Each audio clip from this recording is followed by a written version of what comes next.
The smell of gun oil and metal had long since stopped bothering Staff Sergeant Maya Reeves. After 6 years at Forward Operating Base Salerno, the scent had become as familiar as her own skin. She sat on a worn stool in the armory's fluorescent-lit workspace, carefully cleaning a disassembled M4 carbine with methodical precision. Every spring, every pin, every surface received the same meticulous attention it had for 2,190 days straight. Tuesday. Just another Tuesday in eastern Afghanistan, where the mountains loomed like silent sentinels and the air tasted of dust even in the climate-controlled armory. Maya preferred it this way, predictable, orderly, safe. The rhythm of her work was almost meditative. Disassemble, clean, inspect, reassemble, log, repeat. Soldiers came and went, picking up weapons for training or deployment, barely glancing at the woman behind the cage who handed them their tools of war. She'd become invisible, and that suited her just fine. "Eves, you're like a ghost in here," Private Chen had joked last week. "You ever actually leave this place?" She'd smiled politely, signed out his rifle, and returned to her maintenance logs. What Chen didn't know, what nobody knew, was that Maya had chosen invisibility. Before the army, she'd been a competitive shooter, winning state championships, drawing attention and expectations she'd never wanted. The pressure had been suffocating. Here in her armory, she was just a technician. No spotlights, no pressure. No one asking her to be exceptional. The wall clock read 13:47 hours. In 13 minutes, she'd take her afternoon break, grab coffee from the DFAC, and return to finish the quarterly inventory. Her world ran on schedules and regulations, every hour accounted for, every action documented. It was boring. It was perfect. The armory door slammed open, with enough force to rattle the weapon racks. Maya's head snapped up, her hand instinctively moving toward the sidearm at her hip. Standing in the doorway was a man who looked like he'd crawled out of the mountains themselves. An Army Ranger captain, based on the scroll on his shoulder but barely recognizable as military. His uniform was faded and dusty, his tactical pants torn at one knee. A thick beard obscured his jaw, well beyond regulation, and his eyes held the kind of exhaustion that came from weeks without real sleep. But those eyes were also burning with purpose. Staff Sergeant Reeves. His voice was rough, like gravel grinding together. "That's right." Maya stood slowly, her mind cataloging details. No visible wounds, but favoring his left leg slightly. Holster on his thigh, SIG P320. The grip worn smooth from use, not just carrying. His hands bore fresh cuts, and mountain dust caked the creases of his knuckles. This man had been in the field, and recently. "Can I help you, sir?" He stepped inside and closed the door behind him with deliberate care, then turned the lock. The click echoed in the confined space. Maya's pulse quickened. "Sir, I need you to unlock that door." In a minute. He approached the counter that separated her workspace from the front area, pulling out a tablet from his cargo pocket. "May 14th, 3 months ago, you signed out Rifle Alpha 73, serial number M2010 ESR 1147, an experimental extended service rifle variant." He set the tablet on the counter, his gaze never leaving her face. "I need to know what you did with it." The world seemed to tilt slightly. Maya's mouth went dry, her palms suddenly slick with sweat. That rifle, that date, the memory she'd buried under 3 months of routine maintenance and forced forgetfulness came rushing back like a flash flood. The helicopter ride at dawn, the colonel she'd never seen before, the ridge overlooking the valley, the impossible distance, the single shot that changed everything. Her voice cracked. She cleared her throat, forcing steadiness she didn't feel. "I don't know what you're talking about. I sign out dozens of rifles every week. I'd have to check the logs." "Don't," his voice was quiet but carried an edge sharp enough to cut. "Don't lie to me, not about this." He tapped the tablet and satellite imagery appeared. A topographical map of the Kunar province, a red dot marking a ridge position, another marking a valley 4 kilometers away. Then ballistics data, trajectory calculations, wind speed measurements, terminal velocity estimates. Finally, a grainy photograph of a body, a single catastrophic wound visible even in the low resolution. Someone fired a shot at 3,820 meters that day, he continued, his voice tight with controlled emotion.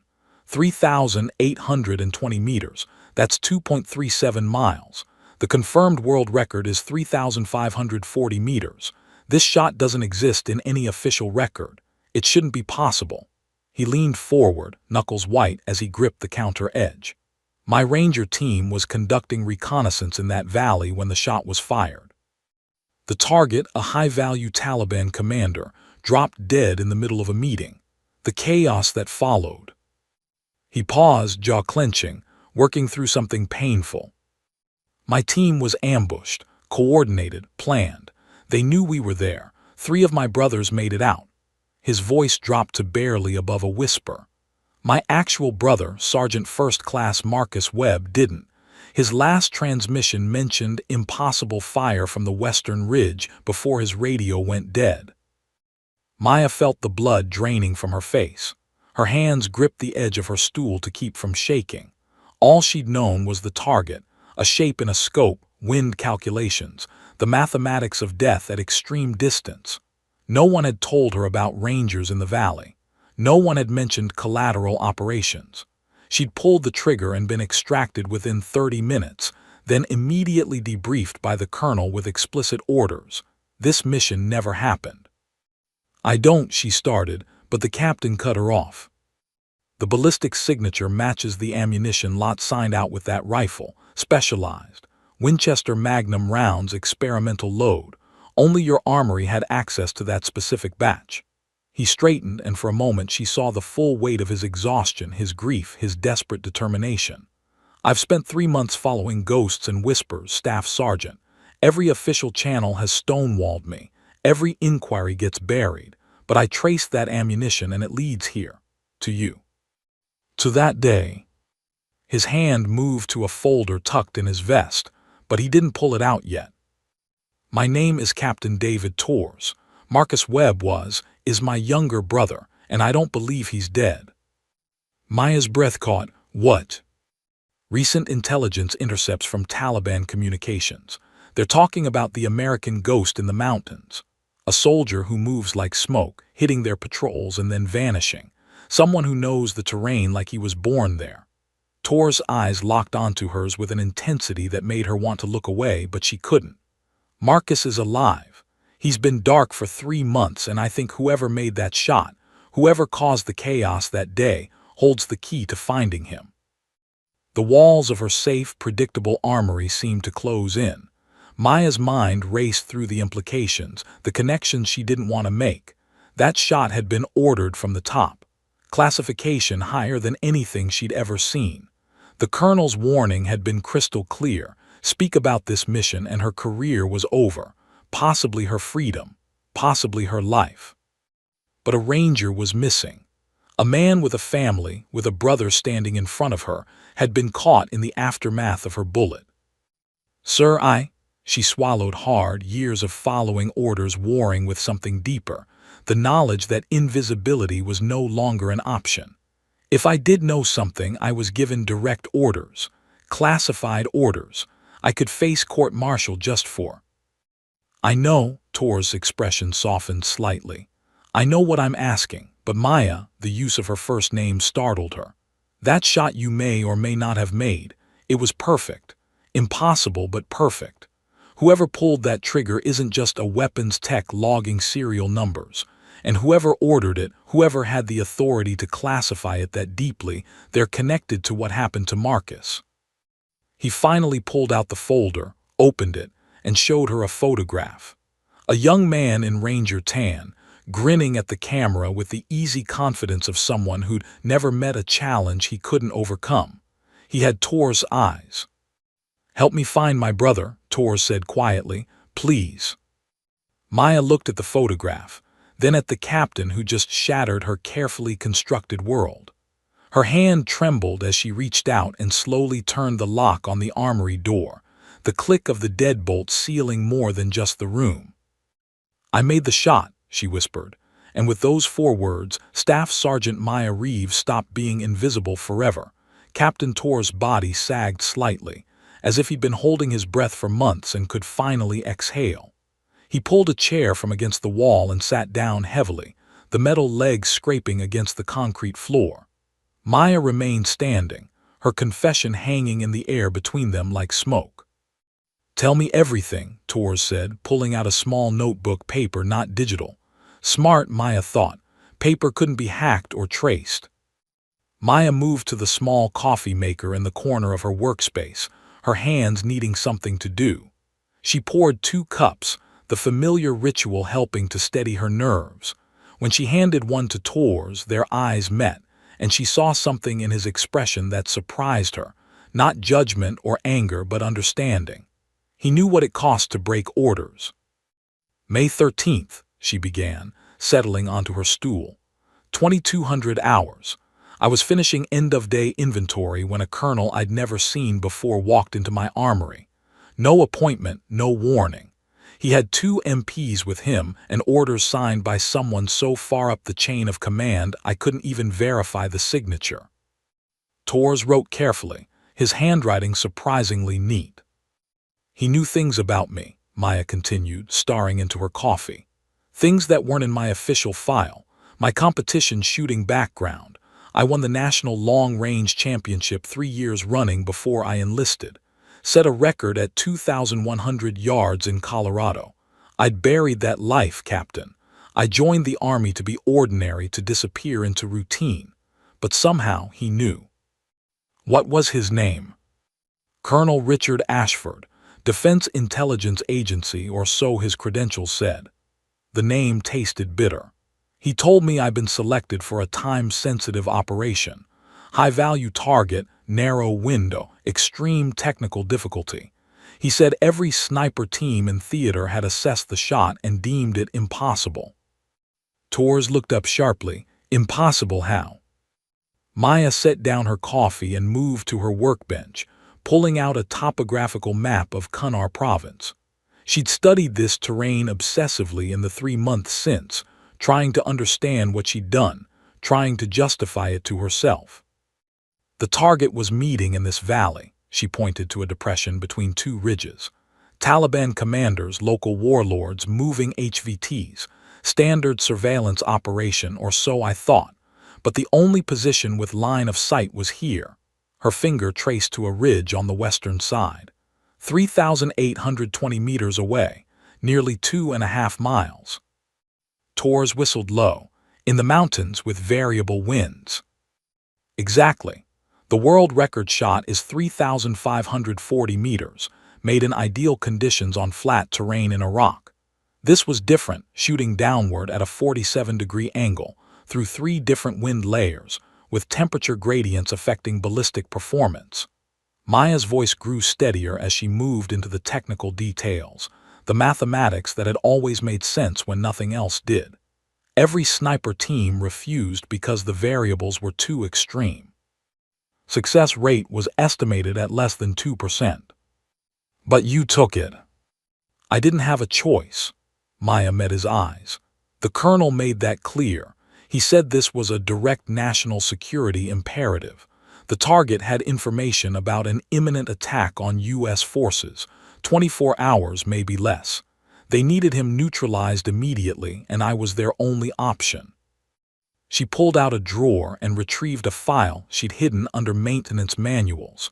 Her own private documentation of that day, assembled in violation of every order she'd received. "They flew me out at 300 hours on May 14th. Black helicopter, no markings. Dropped me on that ridge with a spotter I'd never met, a master sergeant who barely spoke. He had the environmental monitoring equipment. I had the rifle, Alpha 73, an experimental M2010 variant I'd been testing for 3 months. Tors leaned forward, absorbed in every word.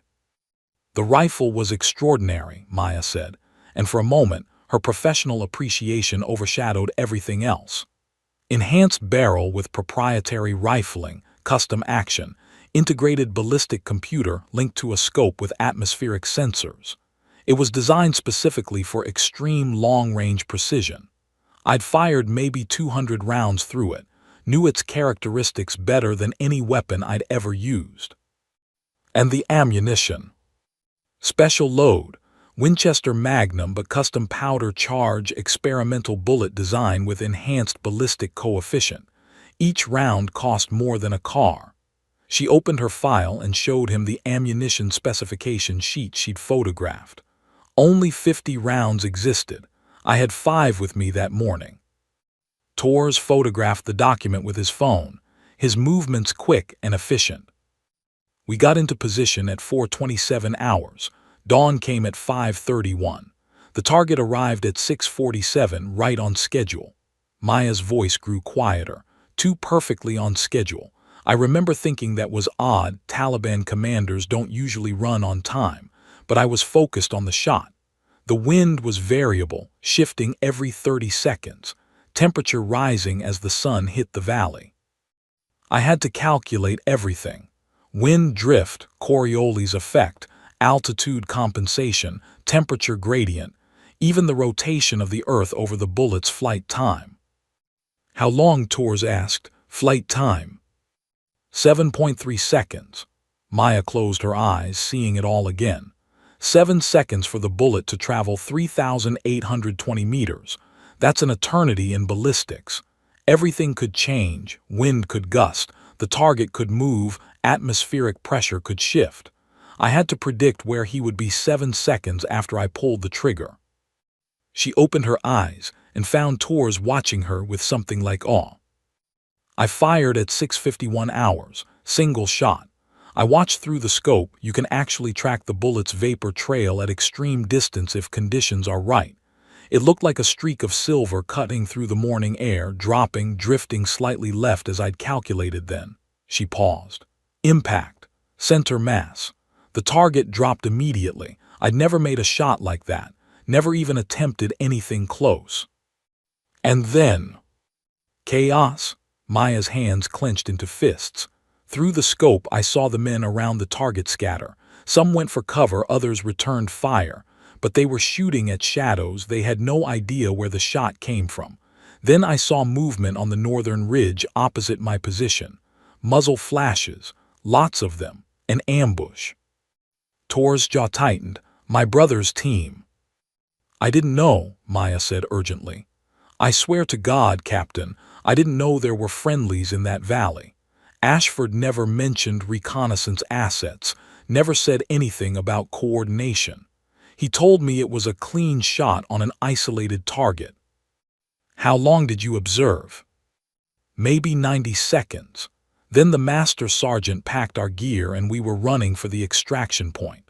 The helicopter was there in 4 minutes. They'd been hovering just over the ridge, rotors hot. We were back at Salerno by 7:30 hours. She pulled out another document, her debriefing report. Colonel Ashford was waiting.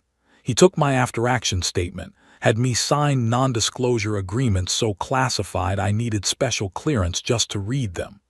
He told me the mission was successful, the target was eliminated, and I was never to speak of this operation to anyone.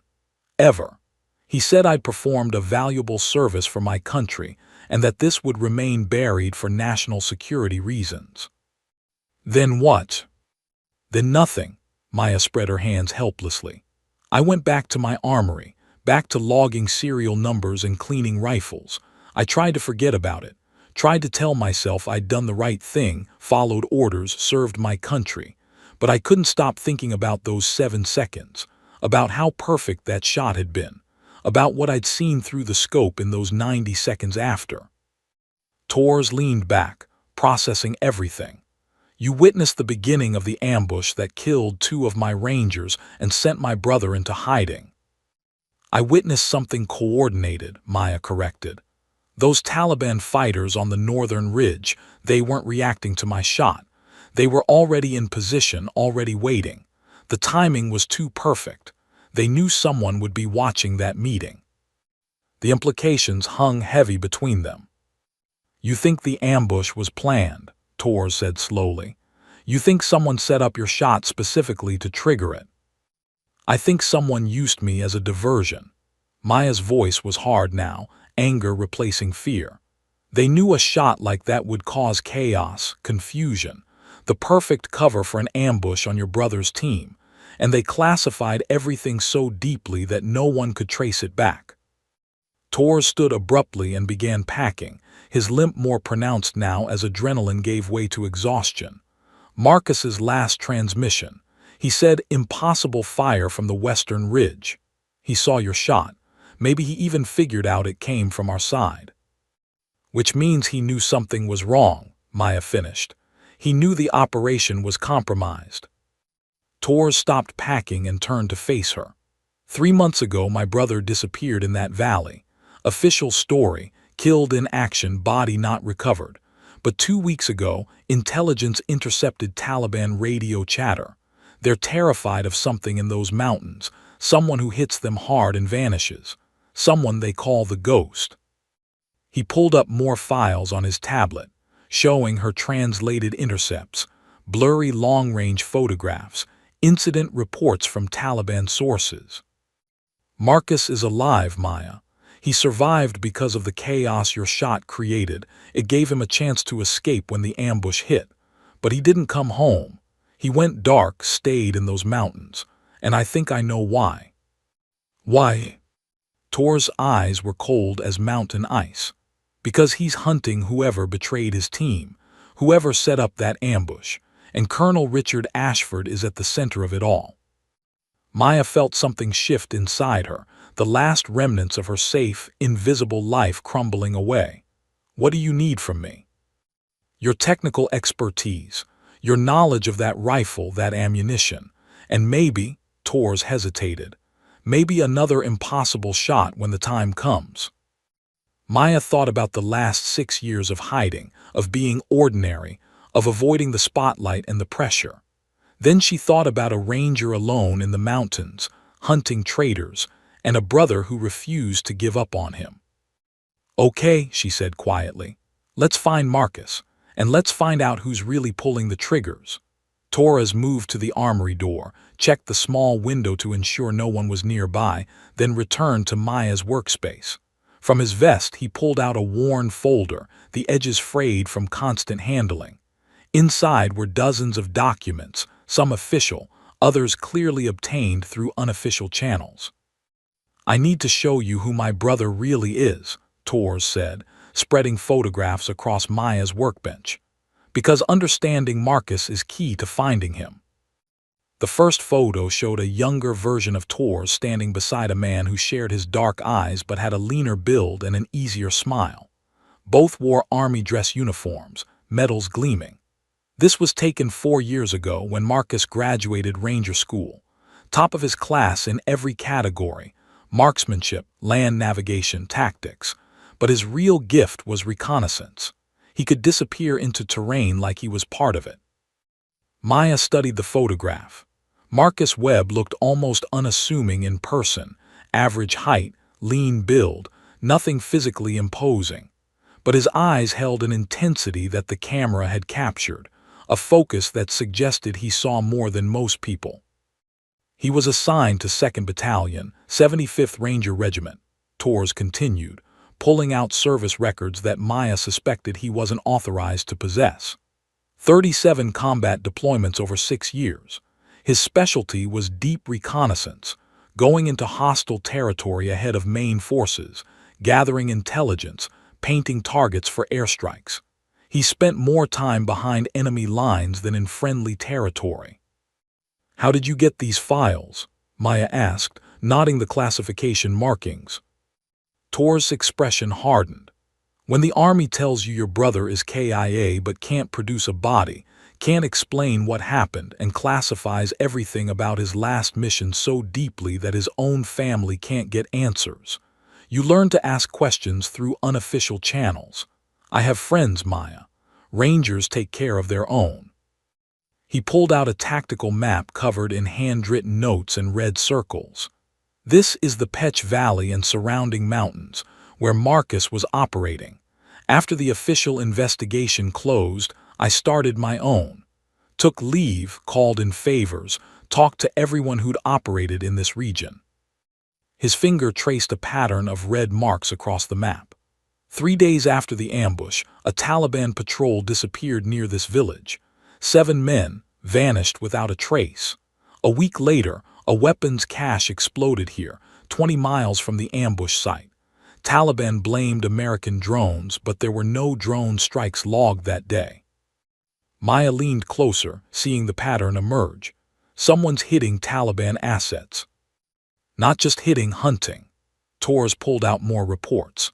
2 weeks after the ambush, Taliban commander killed by a single rifle shot 800 meters through a window in the middle of the night. 3 weeks, IED factory destroyed, 4 bomb makers dead, no American casualties or operations in the area. 4 weeks, local warlord who'd been feeding intelligence to the Taliban found dead in his compound, throat cut, no witnesses. He spread out translated intelligence intercepts, the pages covered in highlighted passages. The Taliban started calling him the Ghost about 6 weeks after Marcus disappeared. Listen to this one, intercepted 5 weeks ago. The American Jinn walks our mountains. He kills from the shadows and vanishes like smoke. Our fighters fear the night because of him. Maya felt a chill run down her spine. That doesn't sound like a man running for his life. That sounds like a man on a mission, Torres finished. Marcus didn't go dark because he was scared or injured. He went dark because he chose to, and I think I know why. He pulled out the final document, a detailed timeline he'd constructed by hand. Look at the pattern of attacks. They're not random. Every target Marcus has hit was connected to the ambush in some way. The patrol that disappeared. Intelligence suggests they were the advance element that spotted his team and called in the ambush. The weapons cache supplied the ammunition used against his rangers. The commander killed through the window. He coordinated the attack. Maya's mind raced, connecting the dots. He's systematically eliminating everyone involved in what happened that day. Which means he knows it was a setup. He knows someone sold out his team. Tor's voice dropped. And he's gathering evidence while he eliminates the witnesses. But why not come back? Maya asked. Why stay out there alone? Torres met her eyes and she saw the pain behind his determination. Because the betrayal came from inside. Someone with access to classified intelligence. Someone who knew Marcus's team would be watching that meeting. Someone with the authority to arrange your shot as the perfect diversion. If Marcus comes back before he has proof, the traitor will know he's alive and can arrange another accident. This time, permanently. The weight of it settled over Maya like a physical force. She thought about Colonel Ashford, his too perfect knowledge of her skills, the way everything had been arranged so precisely. You think Ashford is the traitor? I think Ashford is a key player, but he's not working alone. Torres pulled up a personnel file on his tablet. Colonel Richard Ashford, Defense Intelligence Agency. 30 years of service, multiple commendations, clearances so high I can't even verify them. He's operated in this region for 18 months, coordinating intelligence operations across eastern Afghanistan. He swiped to another file. But here's what's interesting. Ashford wasn't always DIA. He started in Army intelligence, then moved to private contracting for 7 years before being brought back in. Those 7 years, he worked for Paladin Solutions, a defense contractor with interests in rare earth mineral mining rights. Maya felt the pieces clicking together. Afghanistan has significant rare earth deposits. Worth trillions, Torres confirmed. And most of them are in Taliban-controlled areas. Now look at the HVT you eliminated, Abdul Karim Nazari. Official file says he was a Taliban commander and weapons dealer, but I dug deeper. Nazari was also a mediator between regional warlords and foreign mining interests. He controlled access to some of the richest deposits in Kunar province. Ashford had him killed to take control of mining access, Maya said, the full picture emerging. Or to eliminate someone who could expose a larger operation. Torres pulled out financial documents, bank records obtained through means Maya didn't want to know about. 3 weeks after your shot, A subsidiary of Paladin Solutions secured mineral rights to the entire valley where Nazari was killed. The deal was brokered through intermediaries, but the money trail leads back to accounts Ashford has accessed.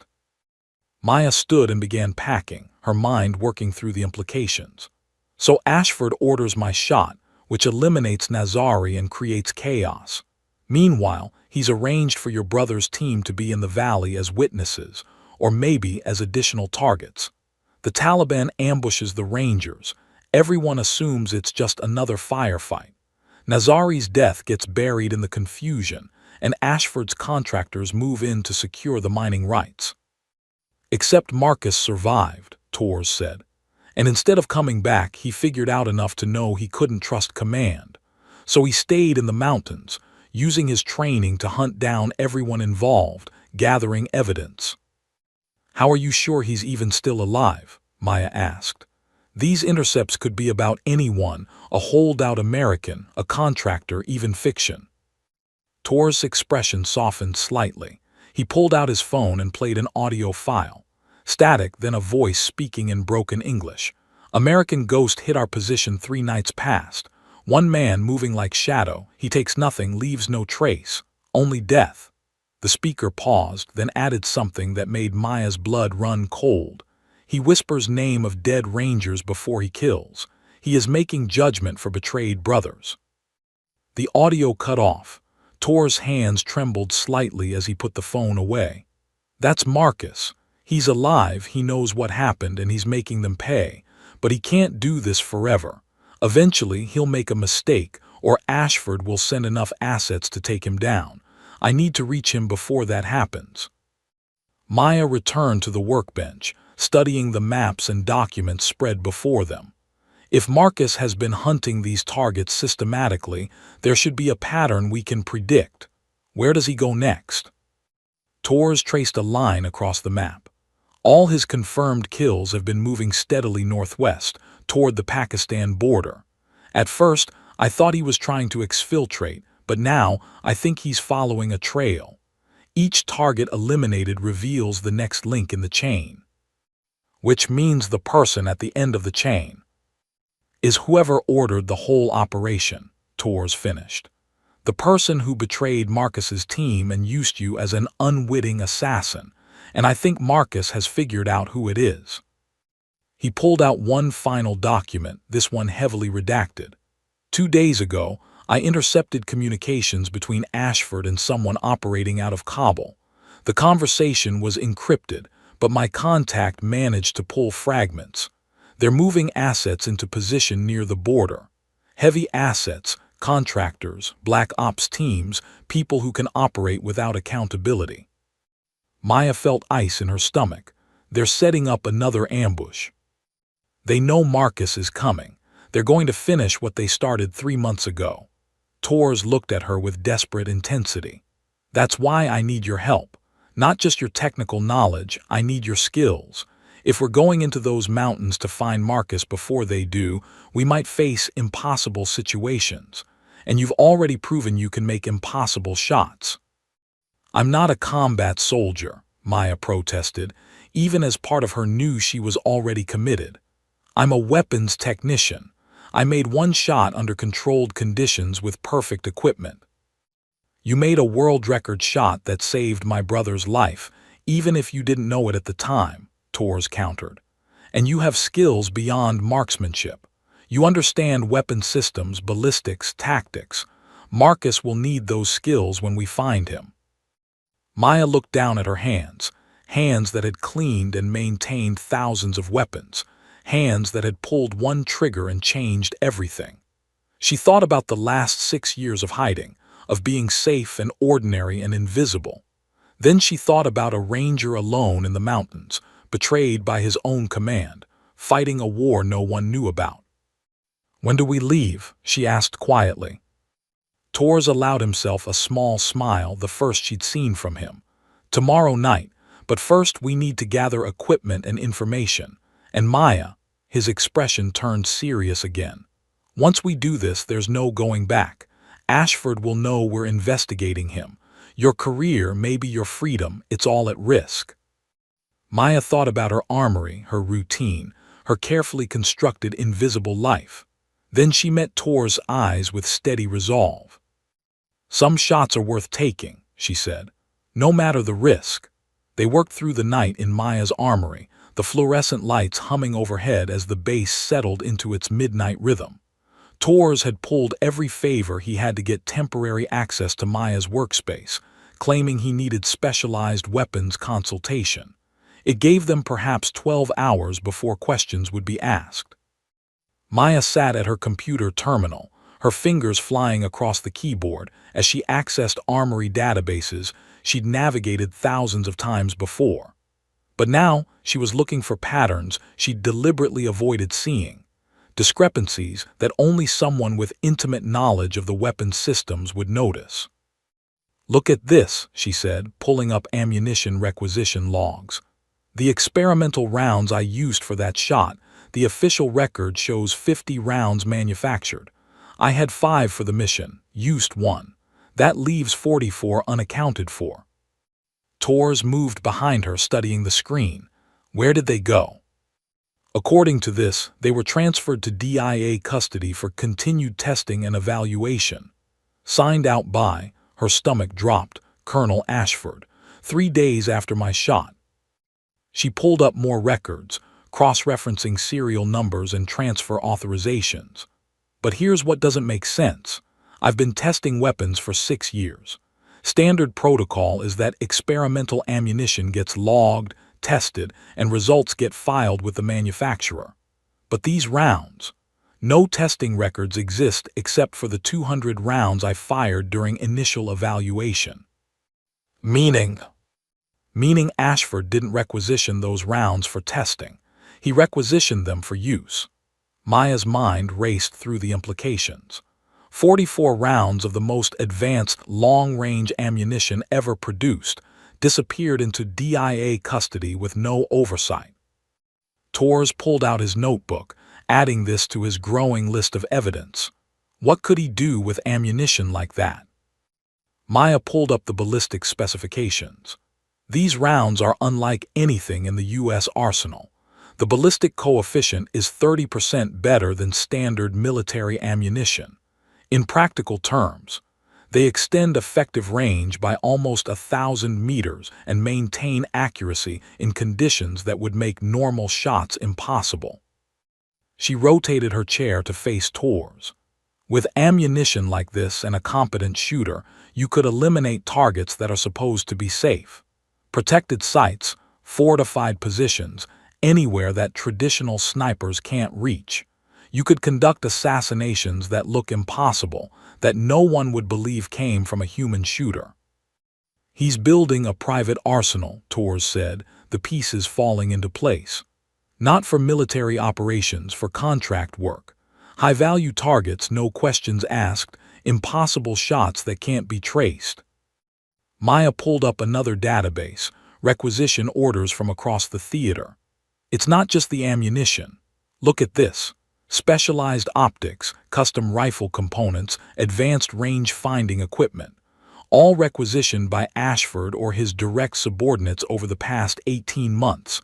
Millions of dollars in equipment, officially for field testing and evaluation." She filtered the data and a pattern emerged. But none of this equipment ever gets returned. No test results, no evaluation reports, no accountability. It just disappears. Tors leaned closer, his eyes scanning the screen. "Can you track where these requisitions originated?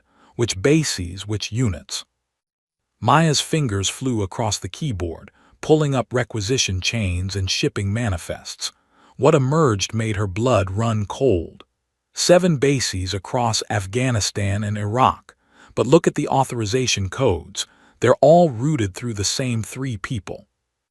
She highlighted the names. Colonel Richard Ashford, Major Frank Chen, Captain Sarah Vance. "I know Chen," Tors said grimly. "He's DIA, assigned to Kabul, supposed to be running counterintelligence operations, but Rangers have suspected for months that he's dirty. Too many operations get compromised right after Chen's briefed on them." "And Vance?" Army intelligence, stationed at Bagram. She handles logistics coordination for special operations. Torres pulled out his phone and sent a quick encrypted message. I have a contact who can dig into her background. Maya continued digging through the databases and suddenly stopped. Wait, look at this. She pulled up a personnel file. Major Chen signed out 3 of those experimental rifles, including Alpha 73, the one I used 2 weeks before my mission. Official reason: field evaluation by DIA assessment teams. But you had the rifle for 3 months before the shot, Torres said. Exactly, which means Chen's paperwork is backdated. He's creating false records to cover the weapon's real movement. Maya felt anger building, cutting through her fear. They've been running this operation for over a year, using the armory system as a way to funnel weapons and equipment to whoever they're really working for. Tor's phone buzzed. He read the message, his expression darkening. My contact confirms. Vance has offshore accounts receiving regular deposits from a shell company owned by Paladin Solutions. She's been on their payroll for at least 2 years while still drawing Army salary. Maya stood and moved to her weapon racks, pulling out one of the standard M2010 rifles. If they're building a private arsenal, they need shooters, people with skills but who won't ask questions. Or people they can control, Torres added. Like a weapons tech who's been invisible for 6 years, who has the skills but not the recognition. They gave you that shot to test you, Maya, to see if you could perform under pressure and keep quiet after. The realization hit her like a physical blow. I was an audition. And you passed perfectly, which means they'll come back to you. Ashford will have more missions, more impossible shots, each one deniable, each one untraceable. Torres moved beside her. Unless we stop them first. Maya's hands tightened on the rifle. We need more evidence. Something that directly ties Ashford to the ambush, to Marcus's team being compromised. I might have something, Torres said, returning to his tablet. He pulled up incident reports from the day of the ambush. Official story says Marcus's team was conducting routine reconnaissance when they were hit by a Taliban patrol. But look at the timeline. You're shot at 6:51 hours. First contact with Marcus's team at 6:52, less than 60 seconds later. Too fast, Maya said immediately. Even if the Taliban patrol heard my shot and responded, they couldn't have located and engaged a Ranger reconnaissance team in under a minute. Rangers are ghosts. They'd have gone to ground the moment they heard fire. Which means the Taliban were already in position, already knew where Marcus's team was hiding. Torres pulled up communications logs. And here's what's interesting. At 6:45 hours, 6 minutes before your shot, there was a burst transmission from this sector. Encrypted, brief, origin point classified. Maya felt pieces clicking into place. Someone radioed the Taliban, told them exactly where the Rangers were and when to hit them. They used my shot as the trigger signal. And only 7 people knew about your mission beforehand. Torres pulled out his list. Ashford, Chen, Vance, the master sergeant who spotted for you, the helicopter crew, 2 pilots, and whoever authorized the mission above Ashford. The master sergeant barely spoke, Maya remembered. But he was listening to communications. He had a radio unit I didn't recognize, more sophisticated than standard issue. Torres made a note. I need to find out who he was. If he was one of Ashford's people, he could have sent that transmission. Maya moved back to her computer, accessing different databases now. If they've been running this operation for 18 months, there should be other incidents, other missions that went wrong in suspicious ways. She pulled up after-action reports, incident logs, casualty reports, months of data from across the theater. Then she started filtering. Operations involving DIA coordination, missions where Ashford or his people had intelligence oversight, incidents where Rangers or Special Forces took unexpected casualties. The pattern that emerged was damning. 16 operations in the past year, Maya said, her voice hollow. All coordinated through Ashford's office. All resulted in either mission failure or friendly casualties.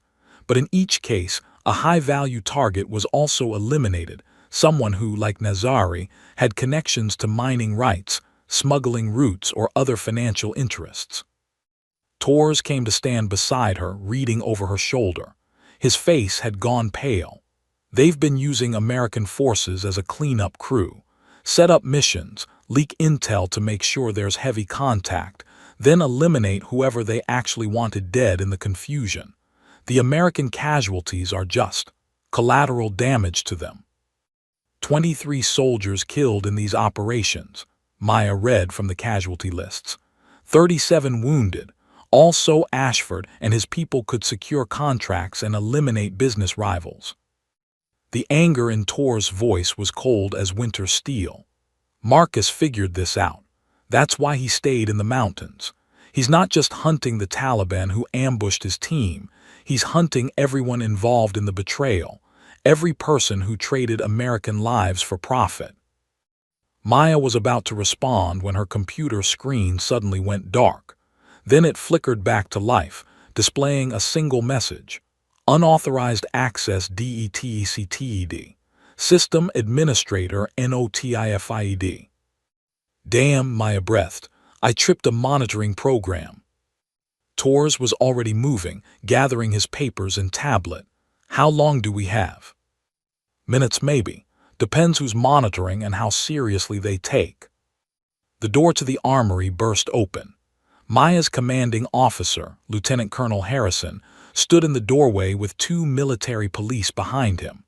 His face was a mask of controlled fury. Staff Sergeant Reeves, step away from the terminal. Captain Torres, you're both coming with me. They were separated immediately. Maya was escorted to a windowless office in the base headquarters building while Torres was taken elsewhere. She sat alone for 2 hours, her mind racing through possible scenarios, before the door finally opened. Colonel Ashford walked in. He looked exactly as she remembered, mid-50s, steel-gray hair, eyes that revealed nothing. He carried a folder and set it on the table between them with deliberate care. Staff Sergeant Reeves, he said, his voice mild, we have a problem. Maya forced herself to meet his gaze to show nothing. Sir. Captain Torres has been making inquiries, inappropriate inquiries into classified operations. Ashford opened the folder, revealing copies of the documents she and Torres had been reviewing. He's apparently convinced you to help him access restricted databases and compromise operational security. I was assisting with a legitimate. You were violating direct orders, Ashford cut her off. Orders I personally gave you 3 months ago. The mission you participated in was classified at the highest levels. By discussing it with anyone, including Captain Torres, you've committed a serious breach. Maya's heart pounded, but she kept her voice steady. Captain Torres had authorization to consult with weapons specialists. I was providing technical information. About ammunition that officially doesn't exist. About operations that are sealed under national security protocols. Ashford leaned forward. Maya, may I call you Maya? I understand Torres' story is compelling. He's looking for his brother and grief can make people desperate. But Marcus Webb was killed in action 3 months ago. This crusade Torres is on. It's just denial and he's dragging you down with him. Then why classify everything? Maya asked, unable to stop herself. Why seal the records if it was just another combat death? Ashford's expression didn't change. Because the operation you participated in was connected to broader intelligence gathering that's still ongoing. We can't risk exposure. Surely you understand operational security. He closed the folder and stood. Here's what's going to happen. You're going to cease all contact with Captain Torres effective immediately. Your security clearance is suspended pending a full review of your actions. You'll be confined to base while the investigation proceeds. Cooperate fully, accept responsibility for poor judgment, and this ends with a reprimand. Continue down this path. He let the threat hang unfinished. What about Captain Torres? Captain Torres is being sent back to his unit stateside. He's become a liability, and the army takes care of its own by removing them from situations where grief clouds their judgment. Ashford moved toward the door, then paused. You're a good soldier, Maya. You proved that 3 months ago. Don't throw away your career chasing ghosts. After he left, Maya sat alone in the silence, her mind working through everything. Ashford's visit wasn't just a warning, it was confirmation. They were getting too close, asking questions that threatened his operation. And now she was cut off from tours, from resources, from any ability to continue investigating. But Ashford had made one mistake. In trying to shut them down, he'd confirmed that Marcus was the real threat. Otherwise, why work so hard to convince Tours to give up the search? Maya stared at her reflection in the metal table surface and made her decision. She'd spent 6 years being invisible, being safe, following orders without question. That woman was gone now, killed by a single shot at 3,820 meters. When the MP came to escort her back to her quarters, Maya was already planning how to get off the base and into the mountains. Because if Ashford was this desperate to stop the investigation, it meant Marcus was close to exposing the whole conspiracy. And Maya wasn't about to let a ranger fight alone. Maya's quarters felt like a prison cell, though technically she wasn't under arrest. Just confined to base pending investigation, a bureaucratic way of saying she was trapped. An MP was stationed outside her door, checking on her every hour. Her phone had been confiscated, her computer access revoked, her movements restricted to a 50-meter radius around her barracks. But Ashford had underestimated one critical factor.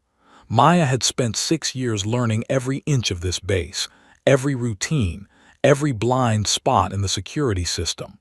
When you're invisible, you see things others don't. She lay on her bunk, staring at the ceiling, counting seconds. The MP outside made his rounds with military precision, every 60 minutes like clockwork. At 200 hours, he'd be replaced by a fresh guard, and during that 3-minute transition there would be a gap. Small, but enough. Maya had spent the day mentally cataloging what she'd need. She couldn't access the armory. That would be the first place they'd look. But she'd been living on this base for 6 years, training soldiers, running weapons courses. She knew where the backup equipment was stored, knew which supply rooms had faulty locks, knew which sergeants kept personal gear stashes that wouldn't be inventoried until the next inspection cycle. At 1:57 hours, she heard voices outside, the shift change beginning early. Perfect. Maya moved silently to her window, already dressed in civilian hiking clothes she'd kept buried in her locker.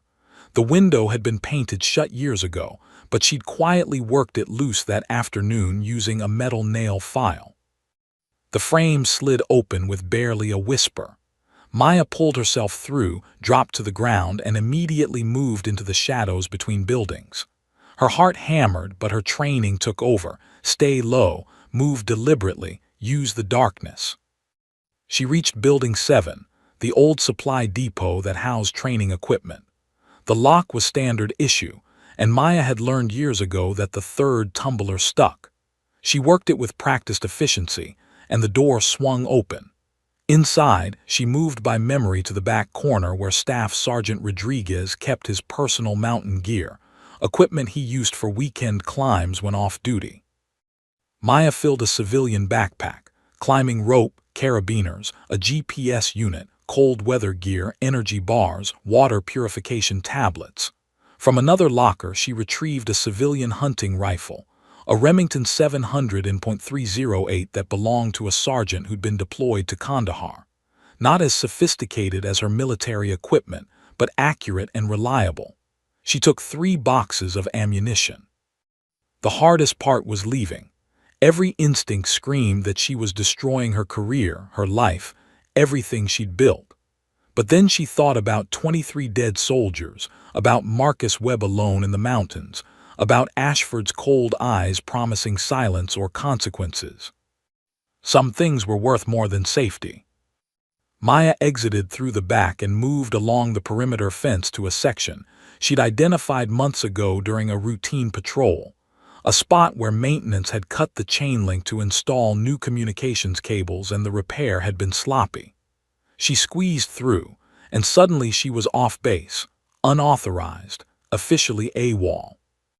No turning back now. She moved quickly through the darkness toward a prearranged extraction point, a road intersection 2 kilometers away.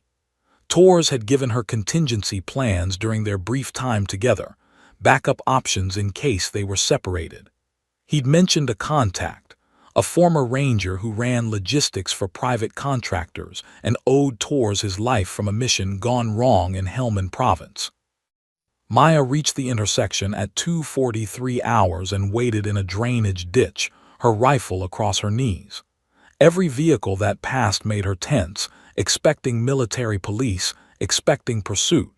But she'd left no trace, no indication of which direction she'd gone. At 3:11 hours, a battered Toyota pickup pulled up, headlights flashing twice. Maya emerged from cover, approaching cautiously until she saw the driver, a man in his 40s with the weathered look of someone who'd spent too many years in combat zones. "You Reeves," his accent was pure Texas. "Depends who's asking." "Name's Cooper. Dave Tors pulled me out of a shitstorm in 21, said if I ever got a call from him I'd drop everything." He gestured to the passenger seat. "You common or not?" Maya climbed in, and Cooper accelerated away from the base. "Tors is waiting at a safe house 20 clicks from here. Managed to slip his escort about 3 hours ago. They're probably tearing apart Bagram looking for him right now." "How did he?" "Kid's a ranger. They don't train him to sit still when there's a mission." Cooper navigated the dark roads with practiced ease. "He filled me in on some of it. Sounds like you two kicked over one hell of a hornet's nest." "That's one way to put it." They drove in silence for 20 minutes, finally turning onto a dirt road that led to a compound surrounded by high walls. Cooper flashed his lights in a specific pattern, and the gate opened. Inside, Tors was waiting, looking somehow even more exhausted than before but with fierce determination in his eyes. "You made it," he said as Maya climbed out of the truck. "Barely. How long before they connect us?" "We have maybe 12 hours before they figure out we're together and start a serious manhunt." Tors led her into a small room where maps and equipment were already laid out. "After that, Ashford will know we're going after Marcus, and he'll move heaven and earth to stop us." Maya studied the maps, detailed topographical charts of the Cunnar and Petch valleys, marked with Tors notes about Marcus's suspected movements. "You have a route planned?" "Best guess based on Marcus's pattern. He's been moving northwest, eliminating targets in sequence.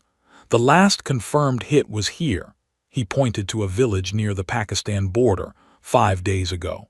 "If the pattern holds, his next target is somewhere in this valley system." Cooper set down cups of coffee for both of them. "I can get you to this village here." He indicated a spot on the map. "But after that, you're on foot in some of the most hostile terrain in Afghanistan. Taliban controls most of it, and from what Tors says, Ashford's got contractors in the area looking for your boy." "What about supplies?" Maya asked. Tors gestured to several duffel bags. "Cooper's been collecting gear since I called him. We've got everything we need for 2 weeks in the mountains: food, water, medical supplies, communications equipment, and weapons." He unzipped one bag, revealing 2 M4 carbines, a precision rifle with advanced optics, ammunition, grenades, and body armor. Not quite military spec, but close enough. Maya picked up the precision rifle, a custom build in .300 Winchester Magnum, not as advanced as the experimental weapon she'd used, but quality work. "Where did you get this?" "Better you don't know," Cooper said with a slight smile. "Let's just say there's a thriving market for quality equipment if you know where to look and don't ask questions." Tors spread out reconnaissance photos. These were taken 2 days ago by a contractor drone, not military, so they're not in official databases. Look here." He pointed to a ridge overlooking a valley. "That's a perfect observation position. Natural cover, 3 escape routes, commanding view of the approaches. It's exactly where I'd set up if I were Marcus." Maya studied the position, her tactical mind analyzing angles and distances. "It's also exposed to fire from this ridge to the east. Anyone watching that position could pin down whoever's there. Which is why we approach from the north, using this river valley for concealment." Torres traced a route with his finger. "It'll take us 3 days of hard movement, but we can stay off the major trails where Taliban and contractors will be looking." "You're assuming Marcus is still alive," Maya said quietly. "If Ashford's contractors found him." "They didn't." Tor's certainty was absolute. "I know my brother. He spent years training to survive behind enemy lines. And more than that, he has a purpose. He's not just surviving, he's hunting. Men with purpose don't give up easily." Cooper checked his watch. "You need to move within the hour. Sun comes up at 5:30, and you want to be well clear of this area before then. I've got a vehicle that'll get you to the drop point, and from there, you're ghosts." Maya looked at Torres, seeing the same decision reflected in his eyes that she'd made herself. They were crossing a line that couldn't be uncrossed: desertion, theft of military equipment, unauthorized operations in a combat zone. If they succeeded, they might be vindicated. If they failed, they'd face court-martial or worse. "Let's do this," she said. An hour later, as the first hints of dawn touched the eastern horizon, Maya and Torres moved through a mountain pass, leaving civilization behind. They carried 60 pounds of equipment each, weapons at the ready, moving in tactical formation like they'd trained together for years instead of days. Behind them, the world they knew, the safety of military structure, the comfort of following orders, the invisibility of routine. Ahead, mountains that had swallowed armies for thousands of years, a conspiracy that had already killed over 20 soldiers, and somewhere in the wilderness, a ghost hunting ghosts. Maya adjusted her pack and kept moving. 6 years of being invisible, of being safe, of avoiding pressure and expectations. But some shots demanded to be taken, no matter the cost, and this was one of them. As they climbed higher, the base disappeared from view, and Staff Sergeant Maya Reeves officially became a fugitive. But for the first time in 6 years, she felt like she was exactly where she was supposed to be. The hunt had begun. The Hindu Kush Mountains were merciless. For 3 days, Maya and Torres pushed through terrain that tested every limit of their endurance. The air at altitude was thin enough to make each breath feel insufficient, and temperatures swung from scorching midday heat to near-freezing nights. They moved during twilight hours, dawn and dusk, when shadows provided concealment but enough light remained to navigate the treacherous paths. Maya's legs burned from the constant climbing, muscles protesting every step. She'd stayed fit running the base perimeter and maintaining PT standards, but this was different. This was combat conditioning she'd never needed as a weapons technician. Torres moved ahead with the fluid confidence of someone born to this kind of movement, occasionally glancing back to ensure she kept pace. "Drink," he ordered during a brief rest on the second day, handing her a water bottle. "Dehydration kills faster than bullets up here." Maya drank, her hands blistered from gripping rock faces during their ascent.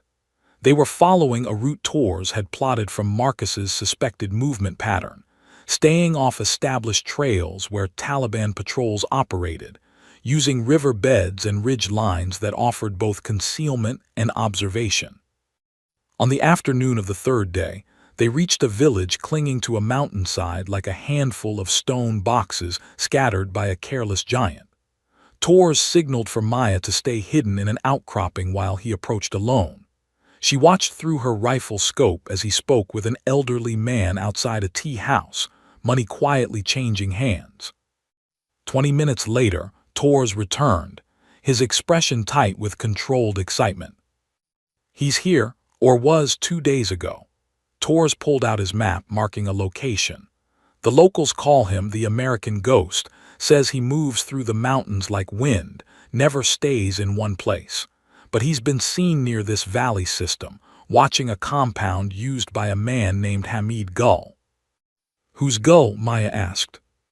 Local warlord with connections to Taliban leadership. But according to my contact, Gul also has satellite communications equipment, unusual for someone supposedly allied with the Taliban who prefer low-tech solutions. Tor's eyes were hard. I think Gul is one of Ashford's intermediaries, someone who can pass intelligence from American sources to Taliban fighters without the connection being obvious. Maya studied the map. The compound was in a valley 3 kilometers away, surrounded by high ground that would make any approach treacherous. If Marcus is watching Gul, he'll have positioned himself somewhere with clear sight lines and multiple escape routes. Which is why we're not looking for the compound, we're looking for where a ranger would observe it from. Torres pulled out reconnaissance photos Cooper had provided. Marcus trained me. I know how he thinks, how he positions himself. If I were him, I'd be here. He pointed to a ridge overlooking the valley, with secondary positions here and here. They moved out as the sun began its descent, using the gathering shadows for cover. The approach took hours of careful movement, testing each step before committing weight, staying below ridge lines to avoid being silhouetted against the sky. Maya's senses were hyper-alert. Every sound could be a Taliban patrol, every shadow could hide an enemy. As they neared the primary observation position Torres had identified, Maya spotted something that made her freeze. She tapped Tor's shoulder and pointed. Barely visible among the rocks was a fighting position, carefully constructed, naturally camouflaged, with clear fields of fire down into the valley. But it was abandoned. Torres examined the position, his hands reading the space like a text. He was here, recently, within the last 12 hours. See how the rocks are arranged. Classic ranger hide site. And look, he brushed aside some stones, revealing an empty ammunition box. .308 Winchester, Marcus's preferred caliber. Why would he abandon a perfect position? Maya whispered. Because he's already hit his target, or Torres went still, his hand moving to his rifle. Because he knew someone was coming. A voice spoke from the shadows behind them, rough from disuse but unmistakably American. Drop the weapons, slowly, then turn around with your hands visible. Maya's heart hammered as she complied, setting down her rifle and raising her hands. Beside her, Torres did the same, but she could see the tension in his shoulders, coiled and ready despite the order. Marcus, Torres said quietly, "It's me, it's David." Silence stretched for 3 heartbeats. Then, "Dave, what the hell are you doing here?" A figure emerged from concealment so perfect Maya hadn't seen any sign of it. A man in worn tactical gear, face obscured by a full beard, eyes hollow but burning with intensity. He looked like something carved from the mountains themselves, wild and dangerous.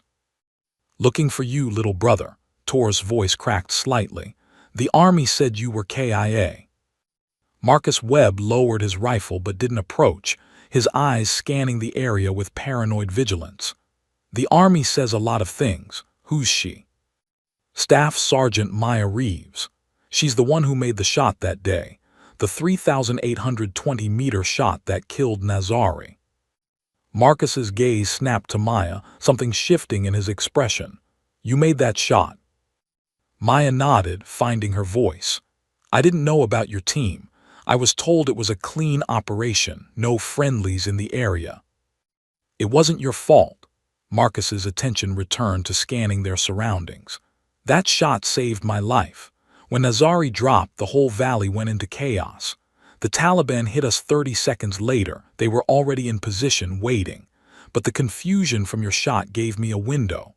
I went over the ridge, rolled down into a ravine, played dead among the rocks while they searched." Torres took a careful step forward. "Why didn't you come back?" "Because someone set us up, Dave. Someone knew we'd be watching that meeting, knew exactly where my team would position ourselves. They arranged the ambush and used that shot as the trigger. Marcus's jaw clenched. 2 of my Rangers died in the first 30 seconds.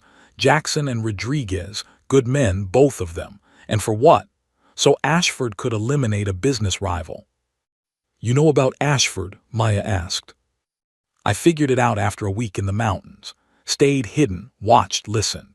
Taliban fighters were celebrating, but they were also confused, said an American colonel had given them the coordinates for the watchers on the ridge. Took me 2 months to confirm it was Ashford. Marcus finally moved closer, his movements still wary. I've been hunting everyone involved ever since. The Taliban fighters who pulled the triggers, the intermediaries who passed the intelligence, the warlords who enabled it.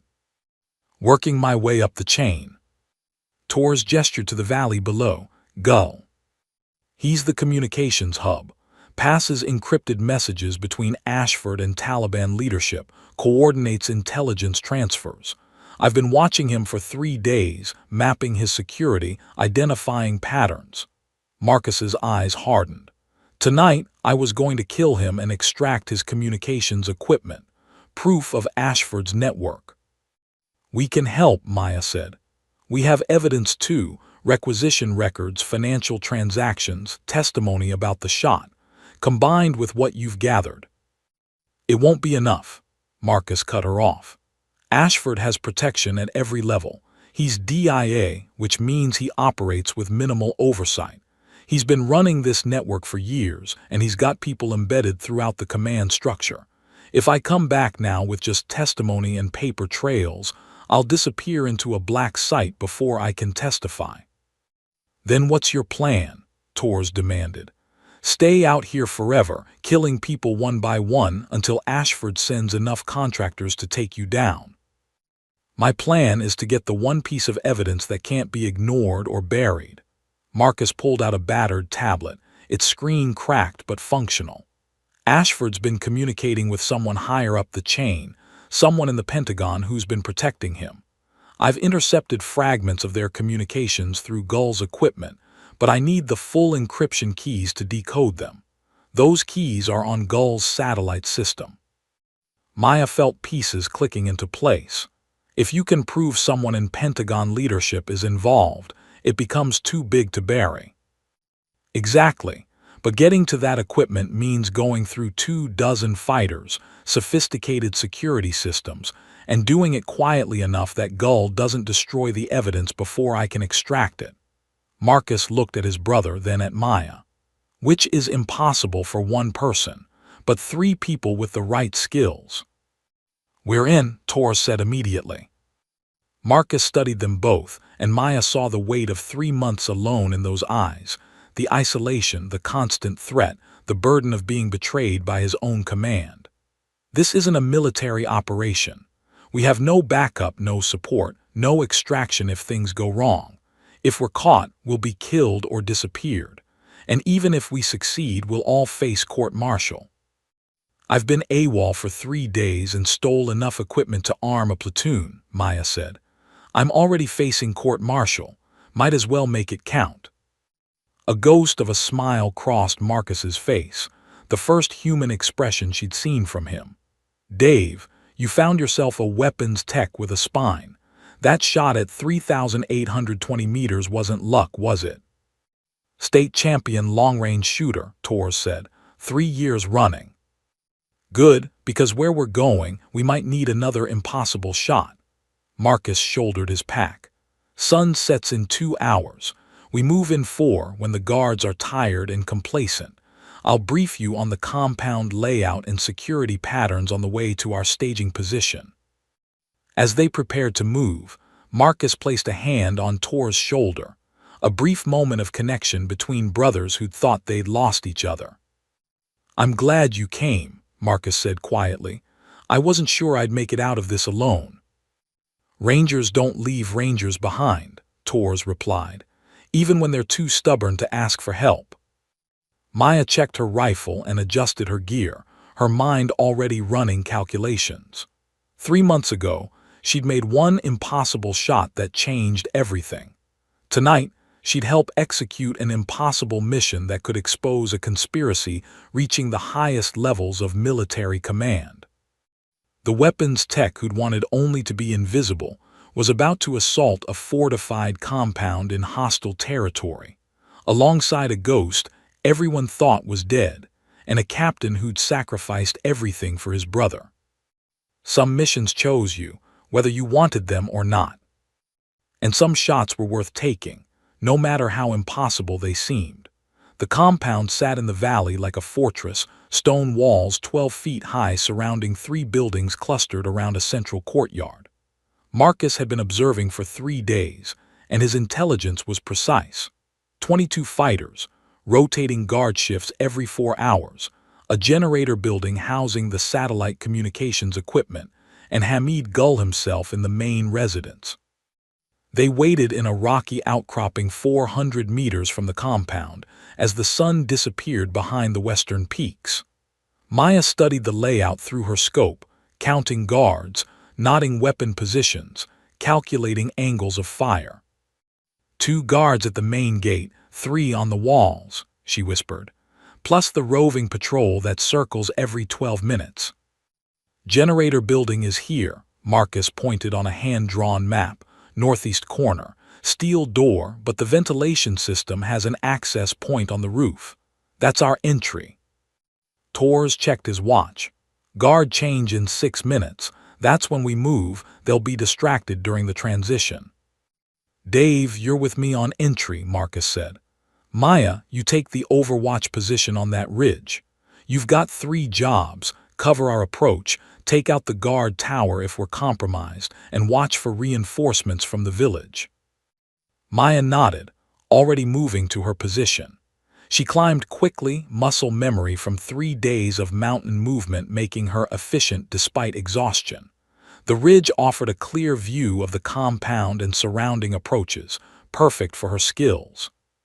She settled into a natural depression in the rocks, arranging stones for a stable shooting platform, and extended the bipod on her rifle.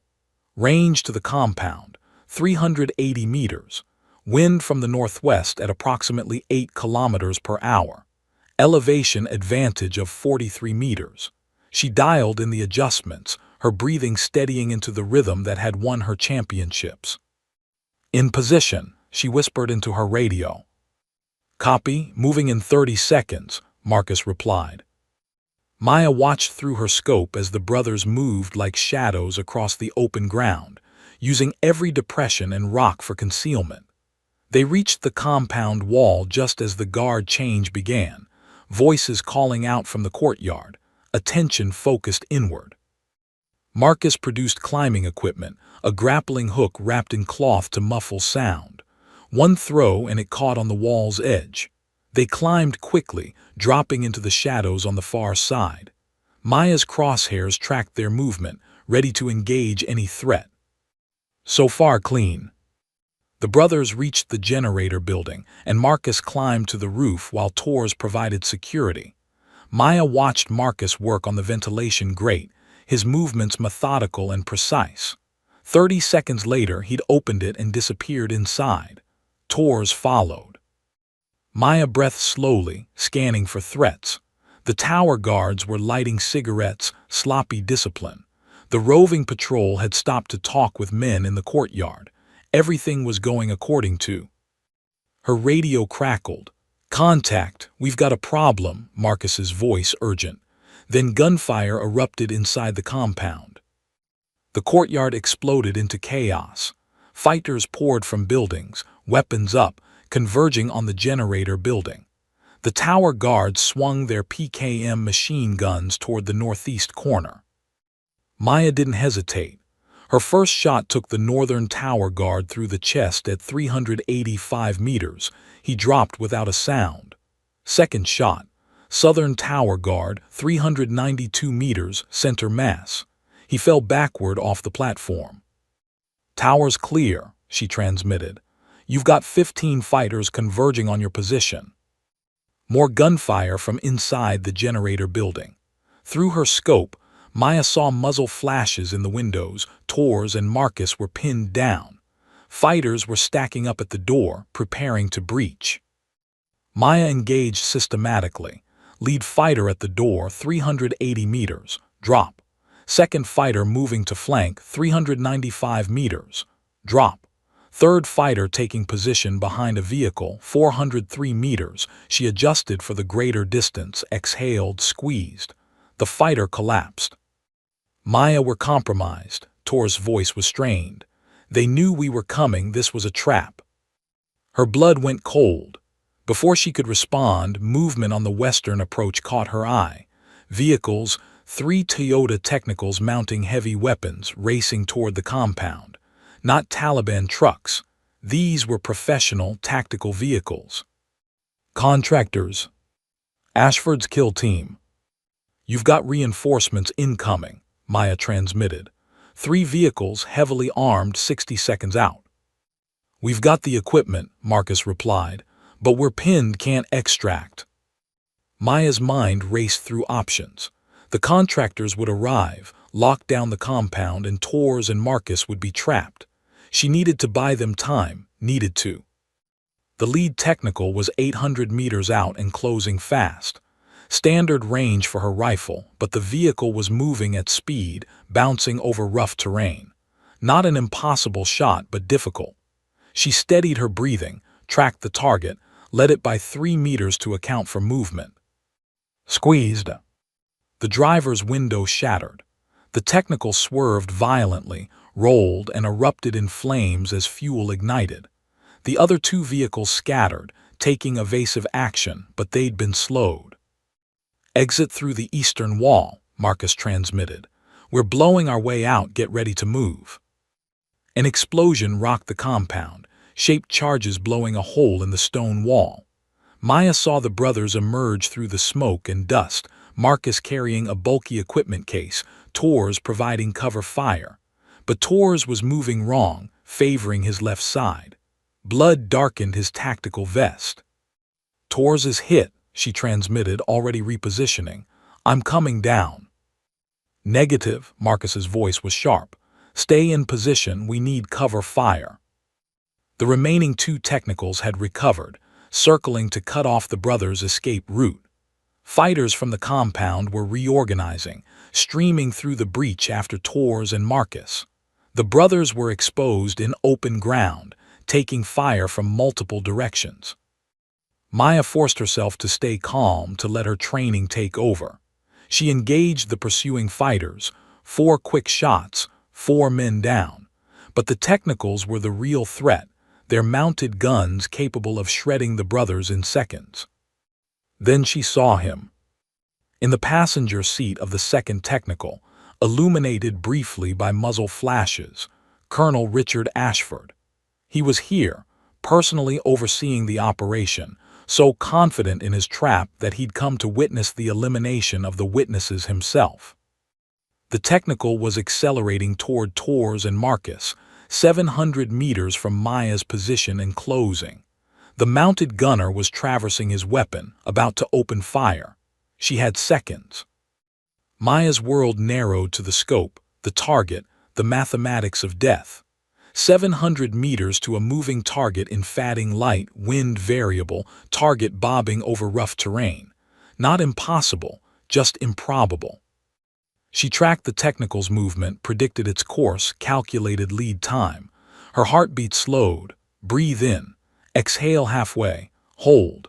The crosshairs settled on Ashford's head, leading the movement by 4 meters. Squeeze. The rifle's report echoed off the mountains. Through her scope, Maya watched the bullet's trajectory, 0.7 of a second of flight time that felt like forever. Then impact.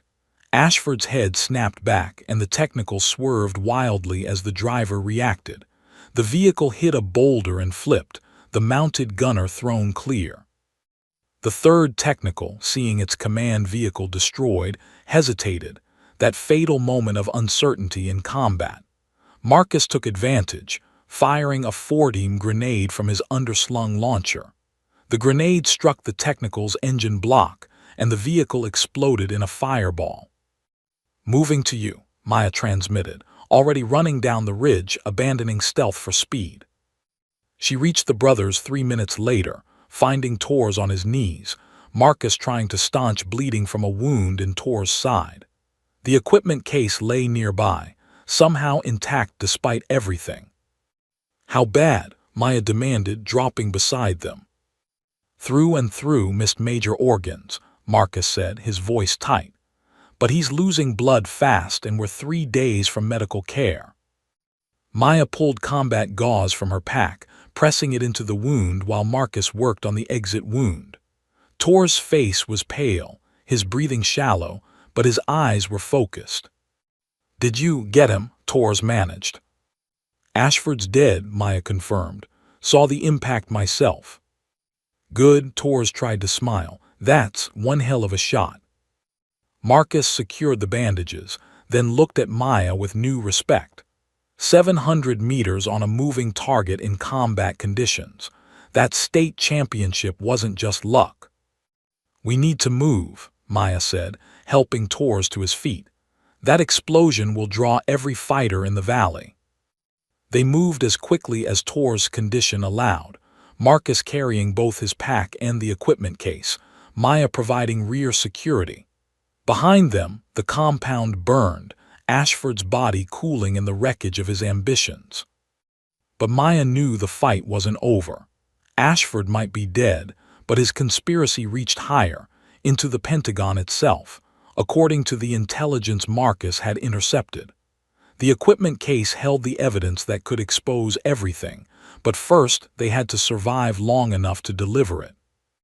As they climbed into the mountains, the sound of pursuit grew behind them, engines revving, voices shouting orders. More contractors, more Taliban fighters drawn by the battle. They had miles to go through hostile territory with a wounded man and evidence that powerful people would kill to suppress. Maya adjusted Tors' weight on her shoulder and kept moving. 6 years ago, she'd enlisted to become invisible, to hide from expectations and pressure. Now she was carrying a wounded ranger through enemy mountains, having just killed a colonel and exposed a conspiracy that had murdered over 20 American soldiers. Some transformations happened in an instant, a single shot that changes everything. Others happen step by painful step, carrying your brothers through the darkness, because that's what real soldiers did. Either way, Staff Sergeant Maya Reeves was done being invisible. The night stretched ahead, full of danger and uncertainty. But for the first time in 6 years, Maya felt absolutely certain she was exactly where she needed to be, doing exactly what she was meant to do. And they were going to make it out, together. Because impossible was just another word for difficult, and she'd built her entire life on making the difficult look easy. The extraction took 4 days of hell. Tors' condition worsened on the 2nd day, fever spiking, infection setting in despite their best efforts. Maya and Marcus took turns carrying him, moving through mountain passes while contractors and Taliban fighters scoured the valleys below. Twice they had to hide in caves, barely breathing, as search parties passed within meters of their position. On the 3rd day, Marcus made contact with Cooper using a satellite phone salvaged from the equipment case. "We're coming out," he transmitted in brief, encrypted bursts, "but we're not going to military authorities. Not yet." Cooper understood. "I've got friends, journalists, congressmen who aren't on anyone's payroll. You get to me, I'll make sure your evidence reaches people who can't be silenced." They emerged from the mountains on the 4th day, more dead than alive. Cooper was waiting with a medical team at a safe house across the Pakistani border, technically illegal, but none of them cared about technicalities anymore. Tors was rushed into surgery while Maya and Marcus collapsed from exhaustion. When Maya woke 12 hours later, Marcus was sitting beside her cot, the equipment case open on a table, cables connecting it to multiple computers. A woman Maya didn't recognize was working at the keyboards, mid-40s, sharp eyes, the intensity of someone who'd spent a career hunting truth. "Amanda Price," the woman introduced herself. "Investigative journalist, Washington Post. Cooper called me, said you have something that'll bring down some very powerful people." "We have evidence of a conspiracy," Marcus said, his voice rough but steady. Colonel Richard Ashford, now deceased, was running an operation that used American military forces to eliminate business rivals and secure mining contracts. He coordinated with Taliban forces, leaked intelligence that got American soldiers killed, and built a network of corruption reaching into Pentagon leadership. Price leaned forward. "Can you prove it?" Marcus gestured to the computer screens. This equipment belonged to Hamid Gul, Ashford's primary intermediary. It contains 18 months of encrypted communications between Ashford and his network, including messages from someone using the codename Olympus. "Who's Olympus?" "We're about to find out." Marcus typed commands, and encrypted files began scrolling across the screen. "The encryption keys were on this equipment. Give me a few hours and I'll have everything decoded." It took 3 hours. When the files finally opened, what they revealed was worse than anyone had imagined. Olympus was Brigadier General Robert Keller, Deputy Director of Defense Intelligence. He'd been running the entire operation, using Ashford as his field commander, orchestrating a network that had killed 37 American soldiers over 18 months while securing over $400 million in mining contracts for companies he had financial interests in through shell corporations. The evidence was irrefutable. Communications, financial records, operational orders, even recordings of conversations where Keller and Ashford discussed acceptable casualties and necessary eliminations. Maya felt sick reading the transcripts. These men had traded American lives like commodity futures, calculating profit margins against body counts. Price worked through the night, verifying sources, cross-referencing documents, building an airtight case. At dawn, she made calls to the Pentagon Inspector General, the Senate Armed Services Committee, and the FBI. "I'm publishing in 6 hours," she told each one. "You can get ahead of it by opening investigations now, or you can explain to America why you ignored a military corruption scandal that killed 37 soldiers." The shitstorm that followed was biblical. Within 12 hours, General Keller was arrested. Within 24 hours, Major Chen and Captain Vance were in custody, along with 17 other officers and contractors connected to the conspiracy. The evidence was too extensive, too well documented, too public for the usual cover-ups to work. But Maya, Marcus, and Torres still faced their own reckoning. The military police arrived at the safe house on the 5th day. Maya expected handcuffs and charges. Instead, the lead investigator, a colonel from Army CID, read them their rights, then said, "You're not under arrest. You're being transported to a secure facility for debriefing pending investigation into your actions." The debriefing lasted 3 weeks. Maya, Marcus, and Torres were separated, questioned repeatedly, their stories verified against the evidence and each other's testimony. Army lawyers explained that while they'd technically violated numerous regulations, AWOL, theft of equipment, unauthorized operations, the context of exposing a massive criminal conspiracy complicated prosecution. "Frankly," one lawyer said privately to Maya, "the Army wants this to go away. Prosecuting you three would mean a public trial where all of this gets aired again. The media would have a field day. Army prosecutes heroes who exposed corruption, not a good look." The compromise came after 4 weeks. General dismissal of all AWOL and theft charges in exchange for full cooperation with ongoing investigations. No courts-martial, no criminal records, but also no guarantees about their military careers. Then the Pentagon Review Board convened. Maya sat in a hearing room, facing a panel of generals and civilian officials. They'd reviewed everything: her service record, the evidence she'd gathered, testimony from Torres and Marcus, the shot that killed Ashford, the entire operation that exposed the conspiracy. General Patricia Morrison, the board chair, studied Maya with keen eyes. "Staff Sergeant Reeves, your service record prior to these events was exemplary but unremarkable.